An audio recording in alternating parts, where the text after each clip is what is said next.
Ito po yung vibe ng garden. Ayan, nakita nyo po sa taas. Talaga pong napaka-cool lang nung dating. At pagtingin nyo po dito sa ibaba ay napakaganda rin naman. At may mga pabulaklak. Talagang sobra pong bumagay itong ipisya dito sa pagiging shaded po nitong garden.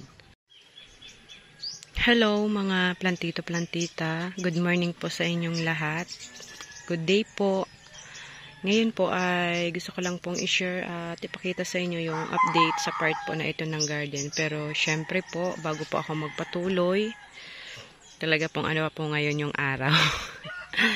Matindi yung sikat ng araw po ngayon kahit ano pa lang, alas 8 pa lang po ng umaga. Pero ayan, bago po ako syempre magpatuloy ay welcome back po ulit muna dito sa aking munting channel, MJ na Grandpa Channel.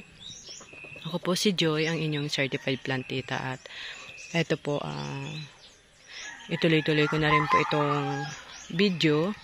At kung mapapansin nyo po, itong puno ng niyog-niyog. Ayan.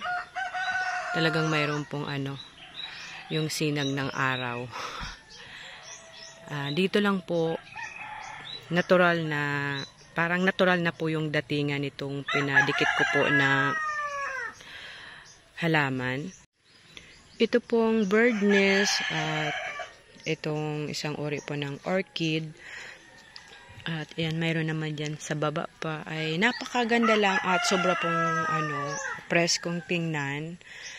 Binawasan ko na po yung ibang halaman dito. At nung bagyong Christine, last year, na-damage dito yung ibang halaman kasi po nabagsakan sila ng sanga ng mga malunggay. Ayan. Kumbaga ito ay mga nag-recover na. Ito matagal naman na to. Kaso hindi talaga pa siya namumulaklak.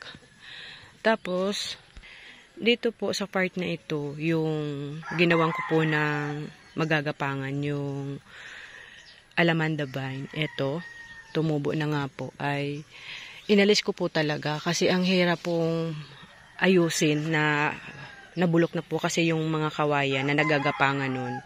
Sobrang hirap pong ayusin at linisin. Tapos po yun po, kung napapansin nyo itong mga ibang halaman po dito ay pinutol ko po talaga. Para yung pagdaan-daan ko, pag alis ko nung mga inalis ko ay maluwag po. Ito, ayan, umaano na po yung mga panibagong sanga nitong alamanda vine at planong gumapang po dyan sa sanga ng Nara. Ito po yung isa sa mga ginawa kong taldok. Ayan, poste doon sa ginawa ko po noon na gapangan niya. Nabuhay po itong Nara at ayan nga po, mataas na rin yung sanga. Tapos ayan, dito po, matataas talaga na yung mga halaman dito. Alam niyo po ba ngayon na sobrang taas po ng heat index? Talaga pong dito sa part po na ito ng garden ko po ay napaka-presko po dito. Hindi nyo po mararamdaman yung init dahil nga po sa yung mga iba kong tanim po dito ay matataas na rin na nagbibigay po talaga ng lilim. Na kung saan tamang-tama lang naman po dito sa mga halaman po na nandito. At ayan, ito po na ano po ito talagang sobrang na ano yung dahon nila. Sabi kan nayupi, nadurog-durog yung dahon kasi dito talaga yung bagsak.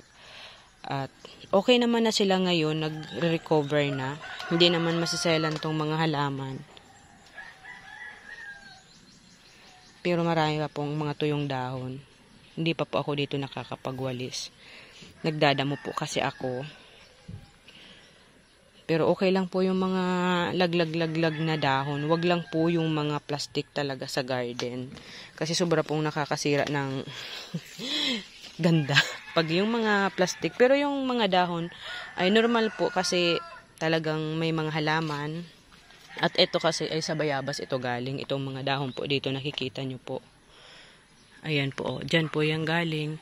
At sobrang very cool ang vibe po dito sa part po na ito. At ayan po, inalis ko na po itong mga ipisye po ditong halaman. Pero ayan po, tumutubo na naman po sila ulit dyan. Hinahayaan ko na lang din po kasi nakakadagdag din naman po ng ganda na pagtingin po sa bandang taas ay ayan, makapal yung halaman. Tapos may kunting sinag ng araw na pumapasok. Tapos paglingon dito sa ibaba, ayan, may mga bulaklak ang epicea plant. Kaya kumbaga po ay napakaganda lang dito. Kumbaga may kulay din dito sa bandang baba. Hindi ko na siya inalis. Hinahayaan ko lang naman ini-enjoy ko muna yung ganda naman nila. Ito lang na na to, nabulok. Nabuhay kasi ito, yung ginawa ko. Yung lagi kong pinuputol yung mga umuusbong na sanga. Kaya ayan, namatay na tong Madre de Cacao. Pero ayan, so far, okay naman siya. Maganda naman yung dahon.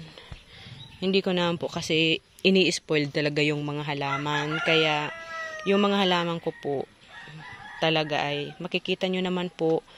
Hindi po ako yung plantita na pala abono, pala spray ng mga insecticide. Batid po nyo yun. Sa ilang taon na ba? Ilang taon na ba ako dito na nakikita nyo po sa YT from 2021. Ayan. Matagal na po. Kaya more on lang po ako pag-share ng mga plants ko and then paggagawa ng idea sa garden, yung pagtatanim, yung paano ayusin. More yung ganun lang po yung mga nasi-share ko po sa inyo. Kasi kahit ako po, ayoko din kasi ng mga halaman na masyado pong komplikado. Kasi ang hirap po Gusto ko lang po yung nai-enjoy ko yung mga halaman tulad po nito. Di ba po, kung iisipin, kailangan na tong ikat. Pero ayan, hayaan ko lang po sila. Ito yung natural na nila, pag mahaba na sila. Ayan. Parang dapat nito ay itali ko dyan. Pero ang plano ko ay putulin ko tong malunggay kasi ang taas na naman. Sabi ni nanay, putulin ko na daw to. Dapat daw naputol ko na para may ganyan na may panibagong tubo. Pero hindi ko pa siya napuputol. Ayan, diba po, kung makikita nyo po ay lumalabas yung pagiging natural lang nitong garden ko na to. Dahil dito sa mga halaman niya lang na ganito lang naman kasimple. Hindi naman komplikado yung mga design. Nabubuhay yung iba't ibang uri ng halaman na ayon sa kanila. At ayan, okay naman, malusog yung iba na inalis ko na rin. Tapos itong fishtail palm ay talagang lumago na siya po. Lumaki na siya, ayan yung niya, katawan niya, lumalaki na po talaga. At dito ayan yung mga halaman din po dito. Kung makikita nyo po talaga, sobrang shaded na. Maano na po, malilim. Kaya napaka-presko po dito. Yung hindi nyo masyadong ramdam yung init. Ito naman yung advantage po dito sa part na ito. Kaya nai-enjoy ko din po dito. Sa susunod po na i-share ko po sa inyo, doon po sa may mga kruton ko na yung mga naka-direct ground.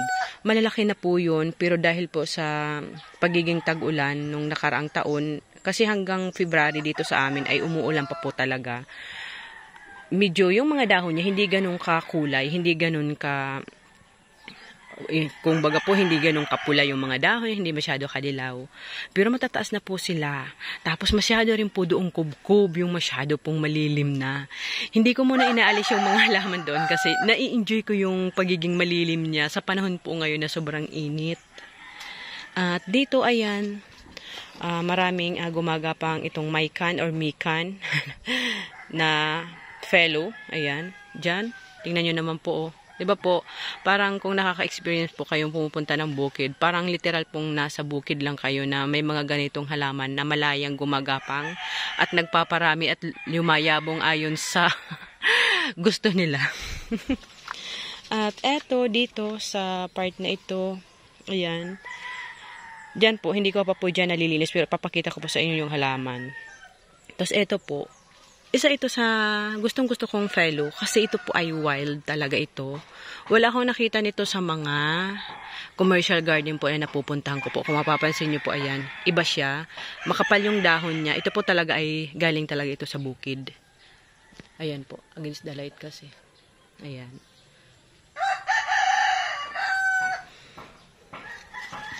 Ang sarap lang po na mayroon po tayong garden na naikot-ikutan at may mga halaman po tayo na pwede nating pagkaabalahan sa mga panahon na medyo ano tayo, ayan, na gusto natin malibang. Kaya ayan yung mga plants dito. Ayan, ito hinahayaan ko lang to dito.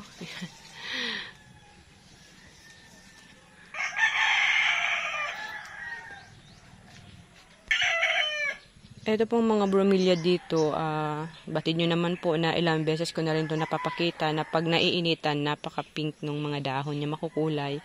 Pero pag tama lang yung init, tama lang din yung kulay. At pag hindi naiinitan, talaga pong maano yung dahon nila, hindi ganun kakulay. Pero okay lang yun kasi at least ano sila,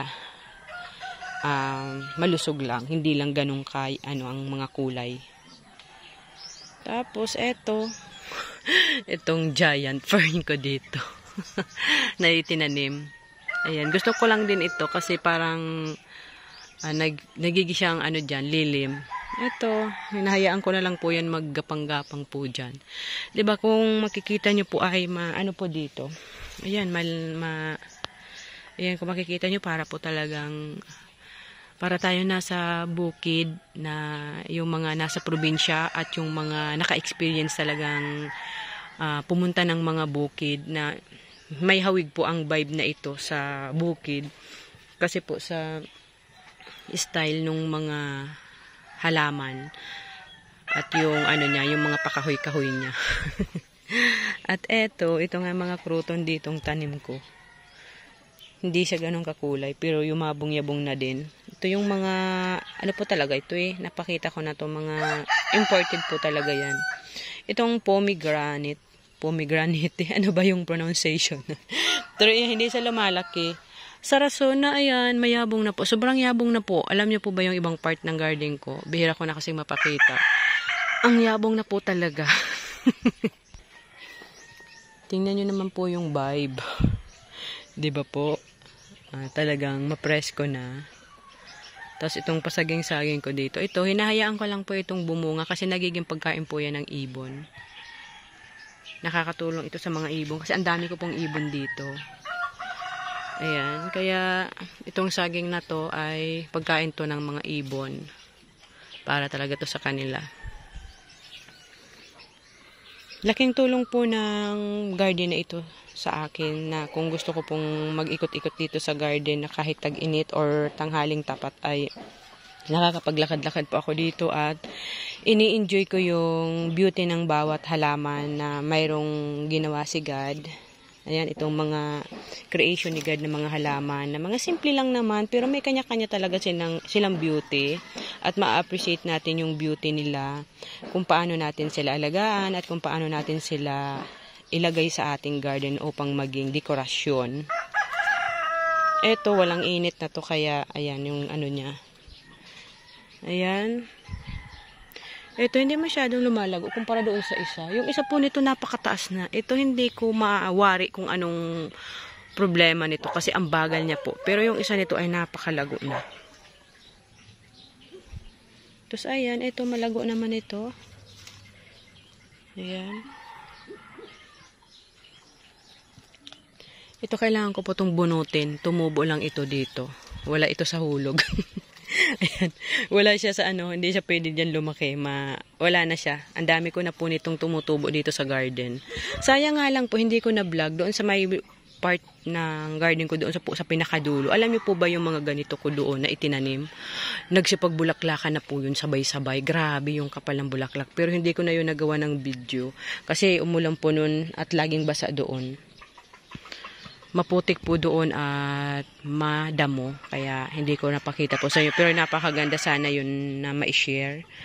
At dito sa ibaba, tingnan niyo po, hinahayaan ko na lang naman ito. Kasi wala naman dumadaan-daan dito sa aking garden. Ako lang naman. Kaya kung makikita niyo po. Ayan, mga extra ng tumubo. Hindi ko po yan itinanim. At tumubo na lang po yan dyan. Itong fern at itong may namumulaklak na purple. Ayan, purple or lavender. Ayan yung ano niya. Napaka ano lang po. Ayan, naapag-apakan ko na lang sila dyan. Ito, ayan, kailangan ko rin tong alisin kasi hindi na to dito pwede. At eto, mataas naman ha. Ayan. Marami na pa po kung kailangan, ayusin. Kasi dyan po, yan yung crouton garden part ko po dyan. Mabuti na lang po talaga yung mga choices kong halaman ay matitibay sa ulan. Talaga pong, sila, kung sa tao po ay maaawa po kayo talaga kasi talagang ilang buwan sila dyan na nakikipaglaban sa sobrang tubig. Naistakan sila ng tubig. Kaya yung mga talaga nila medyo na-stress. Pero ngayon po, nag-recover sila pero hindi lang ganun kakulay yung dahon. Pero na-amaze ako doon sa namumulaklak doon na halaman. At ang ganda po.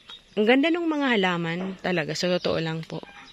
Ito po, kung mapapansin nyo po ay hindi ko naman masyadong inaano ito na baguhin ang baguhin. Yung maintenance ko lang po dito ay inaano ko lang sila, tinitrim. Pero yun po, napakataas na. Malaking tulong din talaga itong palmera dito. Ayan. 3 puno ito ng palmera. Ayan.